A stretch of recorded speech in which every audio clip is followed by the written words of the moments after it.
It's been a while. Hey, long time no see. What's happening? You're happy to see me, huh? What? What is it? No, it's just this thing. What's that? This? Well, this. The Sennheiser Momentum True Wireless 3. Third time's the charm, or is it a bust? Let's find out. Now, from a design and comfort point of view, this case, it's like it's 2017 all over again. This does not belong in 2022. You know what does belong though? The earbuds. Now, they are a bit chunky out of the box, but because they've got both the ear tips and the wingtips to distribute the weight across the ear, they actually work surprisingly well. They're very comfortable for both long-term listening sessions as well as gymming and running and other things that other people seem to do. Excellent job on the earbuds, not so much on the case. Now, when it comes to features, the case does come with wireless charging. That's nice, but it doesn't come with Bluetooth multi-point, which I really would have liked to see at this price point. Okay, Bluetooth pairing is pretty fast. No issues there. The moment you open the lid, it starts pairing in a couple of seconds. It's done. You're good to go. The problem is the actual app itself doesn't pair automatically. When you start the app, you realize that it's only just starting to try and connect after you've started the app. And even then, sometimes it doesn't do that, and sometimes you've got to click on it to manually get it started. Now, I will say I did have some issues with the app at first, some functionality issues, some of the tiles and features just wouldn't show up,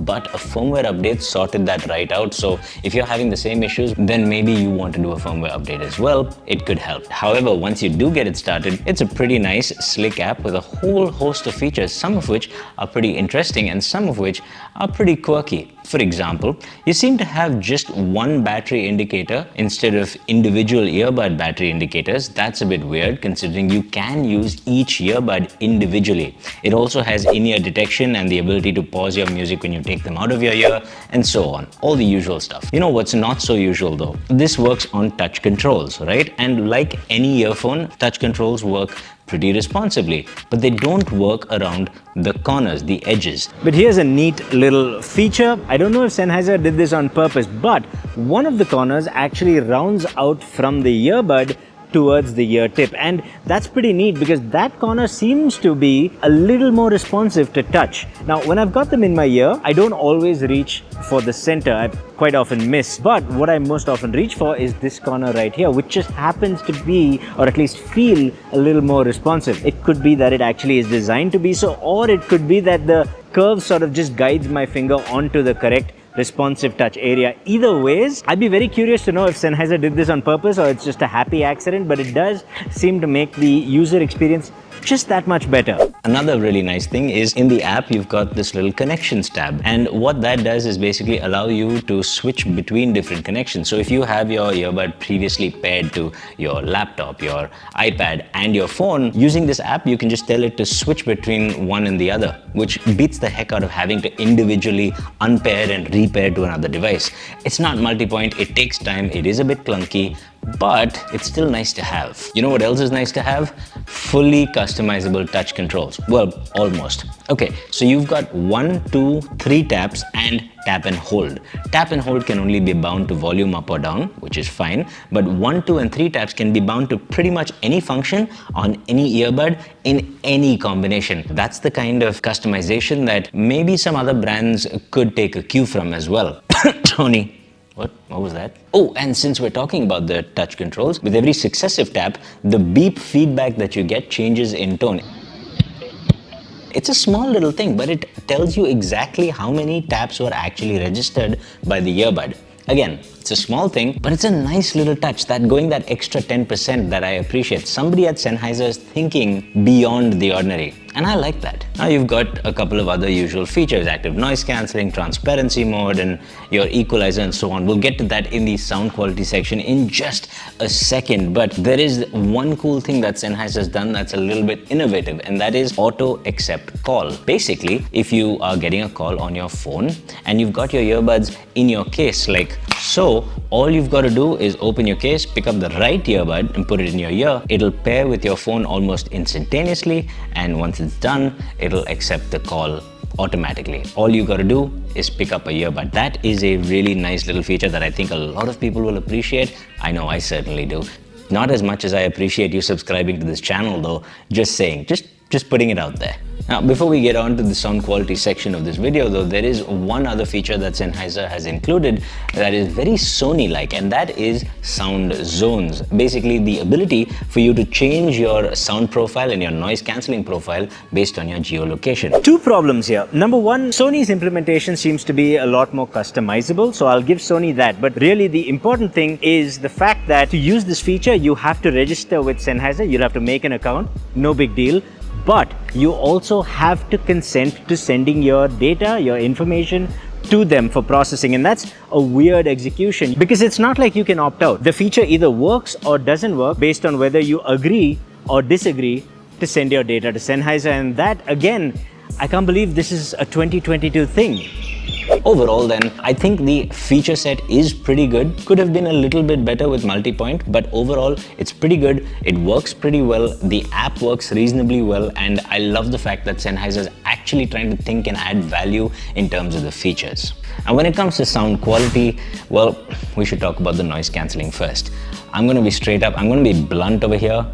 It's not great. I'm sorry, but it's not a question of Sennheiser not having decent noise cancelling. Sure, it's decent, but you get decent at $100 to $150 now. The market has caught up. This is 2022, and this noise cancelling level for this price, that is definitely not 2022. Although I will give it to Sennheiser, the wind noise reduction did work pretty decently. Caveat though, you can't bind wind noise reduction to any touch control, so if you want to activate it, you kind of have to do it through the app. The transparency mode's okay though. It's pretty natural, and you get a slider. The leftmost portion of the slider is basically full noise cancelling, and the rightmost portion of the slider is basically environmental amplification. You get to choose between them. That's nice. Which brings us to the actual sound quality. Okay, I'm going to talk about out-of-the-box sound quality, then I'm going to talk about EQ, the availability of EQ and how it's done in the app, and then I'm going to talk about how it sounds after a bit of tweaking. Out of the box, it's not fantastic. It really isn't. Here's the thing, the Sennheiser Momentum True Wireless 3 ends up being bass heavy, bloated, so much so that the mids actually seem properly recessed. Vocals, guitars, they all sound like they're kind of at the back of the mix. And then you've got that treble boosted up just a little bit. It's just not clean. And combine that with the fact that it's not the most resolving. It's not bad, but it's not the most resolving of earbuds out there, especially given the price point.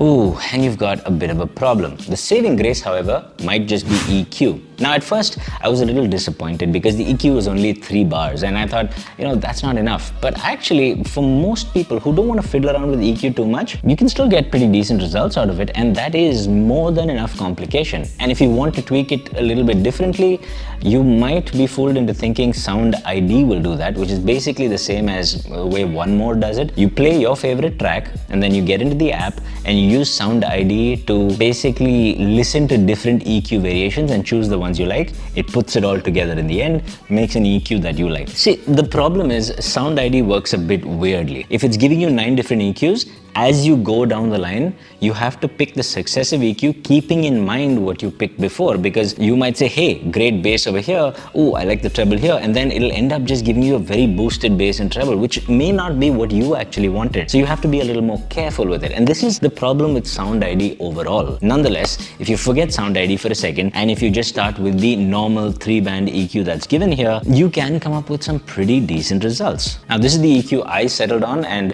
this could be a good starting point for you as well. Basically, ease up on the bass a little, push the treble up just a smidge, and then push the mids up a good 2 to 3 dB, and you'll get a sound that's a little more mid-forward. The bass will be reined in a little, which is fine. There's oodles of bass, and the treble will be pushed up to balance it out on the other end as well. And when I did that, I got some pretty fun sounding IEMs at the end of it. Honestly, the strengths of the Sennheiser Momentum lie in the tight representation of it all. So beats as well as bass, they're nice and rumbly, they dig deep, and every hit of the drum is tight and it's precise. The mids, when you boost them up, they're reasonably well resolved, there's a nice presence to them, and they sound natural. And the treble, well, the treble's okay. I wouldn't say it's the best, I wouldn't say it's the most nuanced. In fact, I would say throughout the frequency range, what it doesn't really do is a great deal of nuance and resolution. It's not bad. It's not bad at all, but given that they're charging $250, it's not up there either. Out of the box, the EQ is just weird, and it just won't work for all genres of music. At least it doesn't bring out the full potential that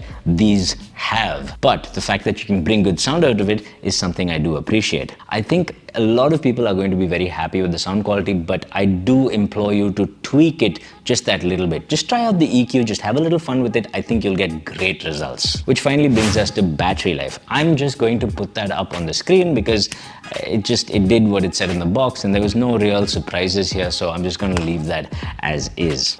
Is the Sennheiser Momentum True Wireless 3 on the money?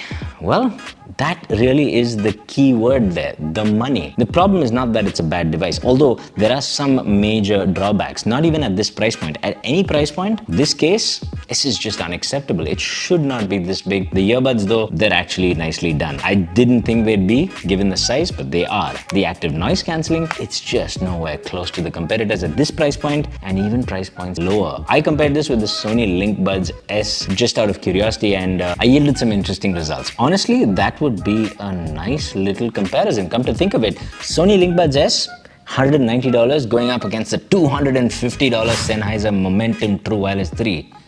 Will it beat it? Overall, I'd say it's a good device with the capability of good sound quality and some really nifty little features and the comfort of the earbuds at least to boot. I just don't think it's worth the $250 that they're asking for it. For that money, I think we can afford to be a little more demanding. This is a mic check of the Sennheiser Momentum True Wireless Earbuds. Damn it, I got that wrong. Sennheiser Momentum 3 True Wireless Earbuds. Now I'm talking at a normal volume, not trying to shout. There's a fair bit of breeze around and there's this generator thing happening in the background. So there's a lot of noise. And if I raised my voice to speak to the person at the other end, this is what it would sound like. What does it sound like to you though? Is it good, bad, digitized? Is it just horribly incomprehensible? Tell me, comment down below. It's up to you. I'd like to hear from you though. I'll see ya down there. I'm sorry, before you go, I just have to know, you never said, are you going to be joining us for that next comparison video? Only because you kind of have to hit that subscribe button, and I mean, while you're down there hitting that like button, certainly, I mean, it's barely it just takes a second, and I just want to know, because if you're joining us, that'd be really cool, and you know, just hit that subscribe. No, you did great. You did. What do you mean? I thought I did pretty well. Come off a little needy, and I mean, we do need the subs. It's just, who are we kidding here? Yeah, but you know what? Let's just go get some dinner outside. I don't know. It's a sketchy neighborhood, though. That's okay. We got this. We'll just hit him over the head with it. It'll be fine.